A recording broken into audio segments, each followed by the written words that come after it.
On November nights in 1880, when the wind howled through the pine trees of rural New Hampshire, residents of Millbrook would seal their windows tight and pray for silence. For it was then that Foxglove Cemetery would begin to whisper.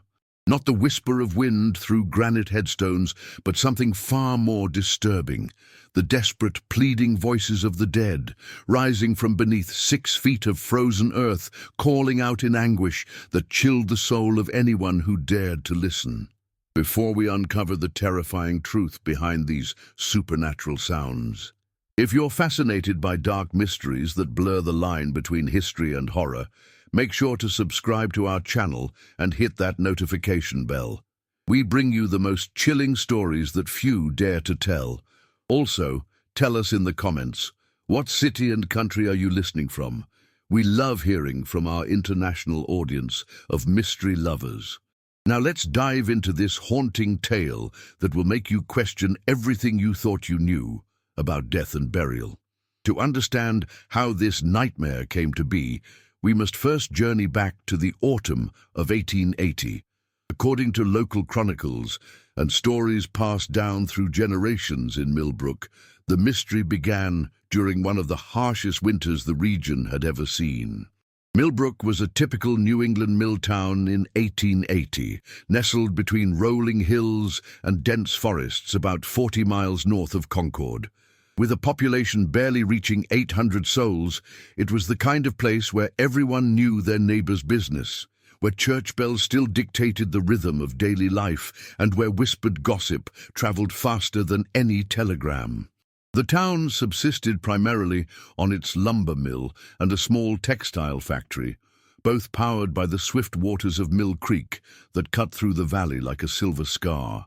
Foxglove Cemetery sat on a gentle rise overlooking the town, established in 1798 when the first settlers arrived. Named after the poisonous wildflowers that grew abundantly on the hillside, the cemetery was enclosed by a wrought-iron fence that had begun to rust and lean with age. Ancient oak trees, their branches gnarled and twisted by decades of harsh winters, cast long shadows across the weathered headstones. The cemetery was divided into distinct sections. The wealthy merchant families occupied the prime spots near the entrance, while the common folk and laborers rested in the back rows, their simple markers often nothing more than rough-hewn stones. Thomas Foxglove served as the cemetery's caretaker and gravedigger, a position he had inherited from his father and grandfather before him. At 57 years old, Thomas was a lean, weather-beaten man with calloused hands and a perpetual stoop from decades of digging graves. His thick grey beard and deep-set eyes gave him an almost biblical appearance, fitting for a man who spent his days among the dead. The townspeople respected him, though few could claim to know him well. He lived alone in a small cottage adjacent to the cemetery grounds, rarely speaking unless spoken to, and conducting his grim work with the methodical precision of a craftsman. The town operated under the steady influence of 3 major institutions: the Congregational Church, led by Reverend Josiah Whitmore; the Millbrook Town Council, dominated by mill owner Harrison Blackwood; and a lesser-known but influential organization called the Millbrook Community Development Society. This society, founded in 1875, claimed to focus on moral improvement and business growth, but its meetings were held in private, and membership was by invitation only. Life in Millbrook followed predictable patterns. Men worked the mills from dawn to dusk. Women managed households and tended gardens, and children attended the one-room schoolhouse when they weren't needed for chores.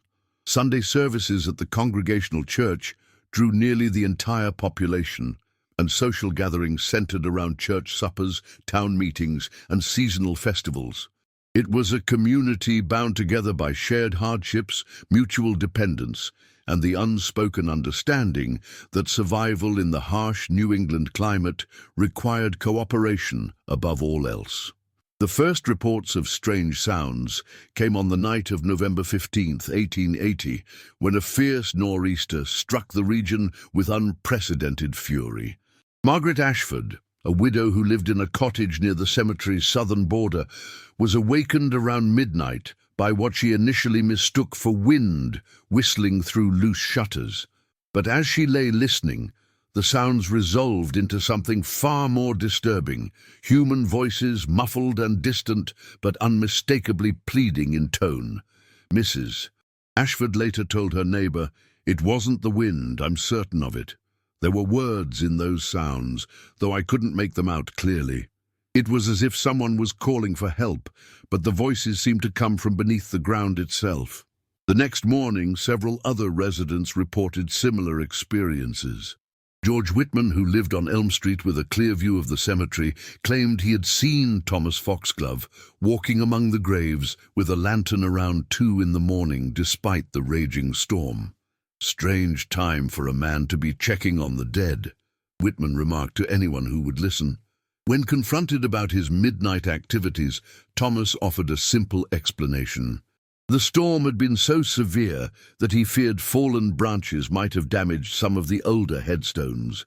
His concern for the cemetery's maintenance seemed reasonable enough, and most townspeople accepted his account without question. However, a few observant residents noted that Thomas appeared unusually haggard in the days following the storm, as if he hadn't been sleeping well. The sounds returned during the next major windstorm on November 28th, and this time more people heard them. Samuel Morrison, a logger who lived closest to the cemetery's northern section, described the experience in disturbing detail. "It started as a low moaning like wind through a cave, but then it broke into distinct voices. I swear I could hear at least 3 different people calling out, though the words were too muffled to understand. It lasted for nearly an hour, rising and falling with the gusts of wind." Dr. Edmund Hayes, the town's physician and one of its more educated residents, initially dismissed the reports as imagination heightened by stormy weather and rural superstition. However, when his own wife reported hearing the voices during the December 3rd blizzard, Dr. Hayes began to take the matter more seriously. "Scientific inquiry demands that we investigate unusual phenomena rather than dismiss them," he announced at the next town meeting. The December incidents marked a turning point in the community's response to the mystery. No longer could the sounds be attributed to a few nervous individuals or overactive imaginations. Too many reliable witnesses had come forward, including the town's most respected citizens. Reverend Whitmore attempted to address the growing unease during his Sunday sermons, suggesting that the harsh winter might be causing unusual acoustic effects in the cemetery. Yet even he seemed troubled by reports that the voices appeared to emanate from specific grave sites, particularly those in the older sections of the cemetery. By January 1881, the recurring phenomena had established a pattern that deeply unsettled the community. The voices only manifested during severe windstorms, always between midnight and dawn, and seemed to originate from a cluster of roughly 15 graves in the cemetery's northwestern section. These particular graves, residents began to notice, all belonged to individuals who had died under somewhat unusual circumstances over the past 5 years. The affected graves included those of Marcus Henley, a lumber mill worker who had died in a supposed accident in 1876, Rebecca Thornton, a young seamstress who had succumbed to what Dr. Hayes had diagnosed as acute pneumonia in 1877, and Daniel Sawyer, a traveling merchant who had been found dead in his rented room in 1878, apparently from heart failure.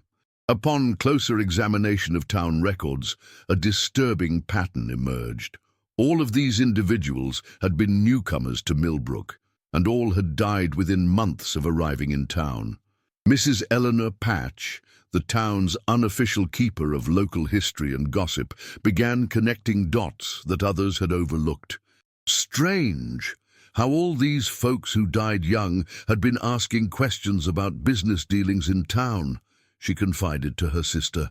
Marcus Henley was always wondering why the mill workers' wages were so much lower than in other towns.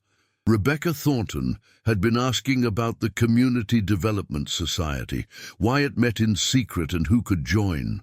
And that merchant, Daniel Sawyer, he'd been inquiring about unusual land purchases around the cemetery. The Community Development Society, meanwhile, had grown increasingly active since the mysterious sounds began. Led by Harrison Blackwood, and including several prominent businessmen, town council members, and even Reverend Whitmore, the society held emergency meetings throughout the winter. Official minutes from these meetings, when they existed at all, spoke vaguely of maintaining community stability and protecting local interests, but the specifics of their discussions remained private. Thomas Foxglove's behavior during this period struck some observers as increasingly peculiar. While he continued to perform his duties with characteristic diligence, several residents noted that he seemed to avoid the northwestern section of the cemetery during daylight hours. When questioned about the grave maintenance in that area, he would respond curtly that the ground was too frozen for proper care until spring. Yet sharp-eyed witnesses reported seeing lantern light moving through that exact section during storm nights, suggesting that Thomas was indeed visiting those graves, but only under cover of darkness and severe weather. Dr. Hayes, driven by scientific curiosity and growing personal concern, began keeping detailed records of when the sounds occurred and which graves seemed most active. His meticulous notes revealed that the phenomena coincided not only with severe weather, but also with specific atmospheric conditions, low barometric pressure, combined with high winds. This observation led him to theorize that the sounds might have a natural explanation, perhaps related to underground air currents or unusual resonance effects in the cemetery's geology. As spring approached and the frozen ground began to thaw, Dr. Hayes proposed a systematic investigation of the affected graves. His suggestion created a fierce debate within the community, dividing those who sought rational explanations from those who feared disturbing the dead. The Community Development Society strongly opposed any form of excavation, arguing that such actions would be both disrespectful and potentially harmful to the town's reputation. However, the mystery took on new urgency when Samuel Morrison, the logger who had been among the first to report the voices, began experiencing disturbing dreams. Night after night, he found himself walking through Foxglove Cemetery in his sleep, drawn to the northwestern section by what he described as voices calling my name. His wife, Sarah, became so alarmed by his nocturnal wanderings that she began locking their bedroom door and hiding the key. Morrison's condition worsened throughout February, and by March, he was claiming that the voices spoke to him even during daylight hours. "They're trying to tell me something important," he insisted to anyone who would listen. "Something about how they died, about being trapped." Dr. Hayes examined Morrison extensively, but could find no physical cause for his deteriorating mental state. However, the physician noticed that Morrison's symptoms seemed to correlate directly with his proximity to the cemetery and his exposure to the mysterious sounds. The breakthrough came when Morrison, during one of his more coherent moments, revealed a crucial piece of information. "The voices aren't random," he told Dr. Hayes. "They're trying to spell out words, letter by letter. I've been trying to write them down." Morrison produced a notebook filled with seemingly random letters, but when Dr. Hayes examined the sequences more carefully, patterns began to emerge. Many of the letter combinations spelled out fragments of words: help, alive, trapped, and most chillingly, buried. This revelation prompted Dr. Hayes to approach Thomas Foxglove directly, requesting detailed information about the burial procedures for the affected graves. Thomas's reaction was immediate and defensive. "Those people are dead and buried proper," he insisted. "I've been digging graves for 30 years, and I know my business. Whatever sounds people think they're hearing, it's got nothing to do with my work." But Dr. Hayes pressed further, asking specific questions about the depth of the graves, the condition of the coffins, and the timing of the burials. Thomas's answers became increasingly evasive, and he eventually refused to continue the conversation. However, his defensive behavior only strengthened Dr. Hayes's growing suspicion that the cemetery's caretaker knew more about the mysterious voices than he was willing to admit. The investigation took a dramatic turn when Mrs. Ashford, the widow who had first reported the sounds, made a startling discovery while cleaning her late husband's papers. Among his belongings, she found a letter dated just 3 days before his death in 1879, addressed to his brother in Boston. The letter spoke of disturbing activities in the Community Development Society and mentioned Thomas Foxglove by name, describing him as not just a gravedigger but an enforcer of the society's darker purposes. The contents of the letter sent shockwaves through those who learned of it. Mr. Ashford had written, "The society operates under the guise of community improvement, but their true purpose is far more sinister. They eliminate those who threaten their control over the town's business interests. Thomas Foxglove doesn't just bury the dead, he helps create them. I fear I may have learned too much, and if something happens to me, look to the cemetery for answers." Mrs. Ashford brought this letter to Dr. Hayes, who immediately recognized its implications.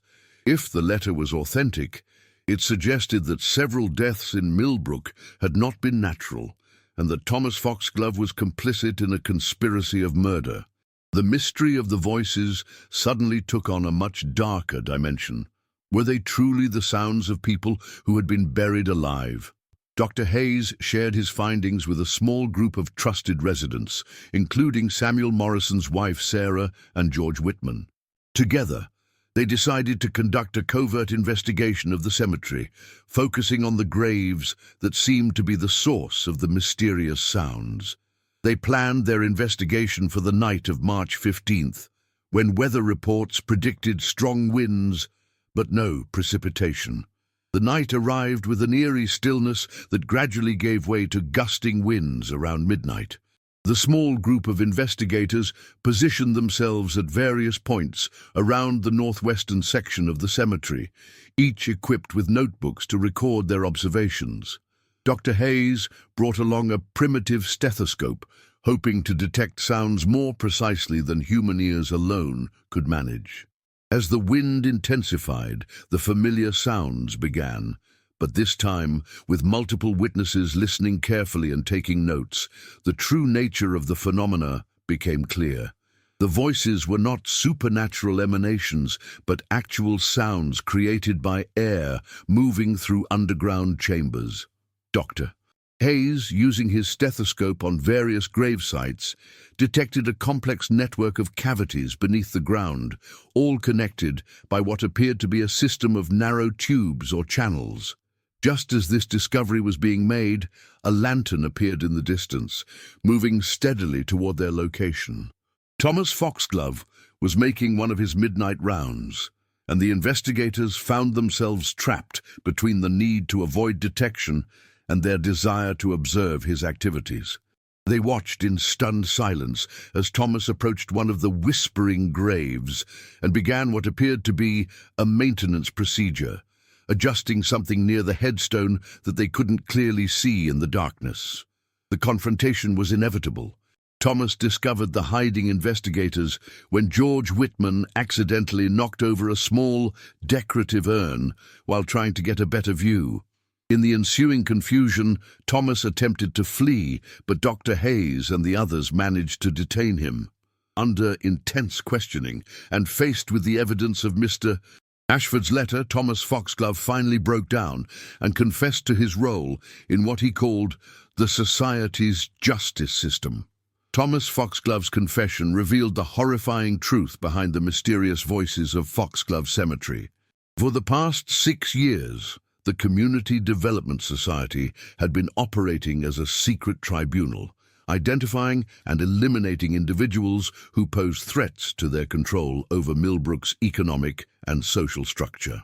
These threats included workers who attempted to organize for better wages, outsiders who asked too many questions about business practices, and anyone who discovered evidence of the society's illegal activities.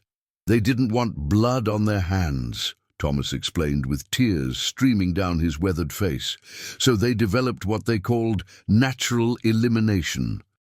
They would arrange for the targets to be drugged with a substance that slowed the heart and breathing to almost nothing, making them appear dead. Dr. Hayes wasn't the only physician in town back then. Dr. Mitchell was part of the society until he moved away in '78. He would pronounce them dead, and I would bury them according to the society's special instructions.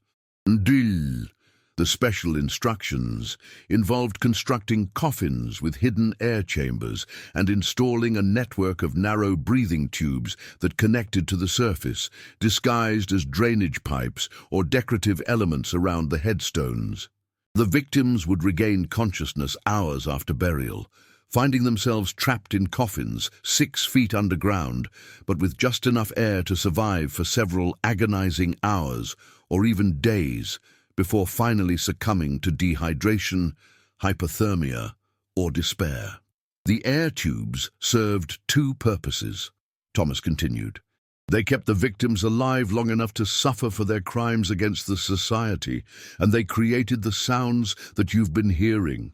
When the wind blows hard enough, it creates a suction effect through the tubes, and any remaining air pockets in the coffins or burial chambers produce those whistle sounds. The society wanted it that way. They said it would serve as a warning to others who might consider crossing them. Thomas revealed that 15 people had been subjected to this horrific form of execution between 1875 and 1880. The victims included Marcus Henley, who had been organizing mill workers, Rebecca Thornton, who had discovered financial irregularities in the society's accounts, Daniel Sawyer, who had been investigating illegal land deals, and even Mr. Ashford, who had grown suspicious of the society's activities after noticing patterns in the deaths of newcomers to town. The most chilling aspect of Thomas's confession was his description of the society's methodology. They studied each victim carefully, learning their habits and vulnerabilities. They would drug them during social gatherings, church suppers, or business meetings, then transport the unconscious bodies to my cottage, where we would prepare them for burial. The drugs took several hours to wear off, which gave us time to complete the burial and ensure that no one would be around when they regained consciousness. Harrison Blackwood, the mill owner who led the Community Development Society, had convinced the other members that their actions were necessary for the greater good of Millbrook. He said we were protecting the town's future from outside agitators and troublemakers, Thomas explained. He made it sound like we were patriots defending our way of life. But I knew it was wrong, especially after hearing them call out in the night. I tried to quit after the 3rd burial, but Blackwood threatened to have me killed if I didn't continue. The exposure of the Community Development Society's crimes led to the largest criminal investigation in New Hampshire's history up to that point. Federal marshals arrived in Millbrook within days of Thomas Foxglove's confession, and a systematic exhumation of the 15 graves began immediately. The evidence uncovered confirmed every detail of Thomas's account. Each coffin contained sophisticated air chamber systems, and the skeletal remains showed signs consistent with death by dehydration and exposure, rather than the causes listed on the death certificates. Harrison Blackwood and 7 other society members were arrested and charged with multiple counts of murder. The trials, held in Concord during the summer of 1881, attracted national attention and were covered extensively by newspapers throughout New England. Blackwood maintained his innocence until the end, claiming that the society's actions had been necessary to protect Millbrook from undesirable elements who threatened the community's stability and prosperity. Thomas Foxglove cooperated fully with authorities and provided detailed testimony that led to the conviction of all 8 society members. In exchange for his cooperation, he received a reduced sentence of 20 years in the state prison, though he served only 12 before dying of pneumonia in 1893. His final words, according to the prison chaplain, were, "I can still hear them calling in the wind." The investigation revealed that the Community Development Society had accumulated significant wealth through their illegal activities, including embezzlement from the mill workers' wages, fraudulent land deals, and extortion from local businesses. The recovered funds were used to provide compensation to the families of the victims and to establish a proper memorial in Foxglove Cemetery. Dr. Hayes, whose scientific curiosity and moral courage had been instrumental in exposing the conspiracy, was appointed as the new town physician and served Millbrook with distinction for the remainder of his career. He continued to study the acoustic phenomena in the cemetery, publishing a paper in 1885 that explained how underground air currents could create sound effects that resembled human voices under specific atmospheric conditions. The cemetery itself underwent significant changes following the revelations. The air tube systems were removed from all graves, and the entire northwestern section was redesigned with proper drainage and new landscaping. However, some residents reported that faint sounds could still be heard during severe windstorms, leading to theories that residual air pockets in the soil continued to create acoustic effects years after the original systems were dismantled. Millbrook slowly recovered from the scandal. Though the town's character was permanently changed, the mill and textile factory continued to operate under new management, with significantly improved working conditions and wages. The Congregational Church, under Reverend Whitmer's leadership, he had been cleared of any involvement in the society's crimes, became a center for community healing and reconciliation. The story of Foxglove Cemetery serves as a chilling reminder of how fear, greed, and the abuse of power can transform ordinary communities into settings for extraordinary evil. It demonstrates that the most terrifying mysteries are often rooted not in supernatural forces, but in the capacity for human cruelty when it operates in darkness and secrecy. Before we conclude this haunting tale, if you found this story as disturbing and fascinating as we did, make sure to give this video a like and share it with someone who appreciates dark historical mysteries. Subscribe to our channel for more true stories that explore the shadows of the past, and let us know in the comments what you think about this case. Do you believe all the secrets of Foxglove Cemetery have been revealed, or might there be more buried truths waiting to be discovered? The whispers of Foxglove Cemetery remind us that justice, though sometimes delayed, has a way of making itself heard.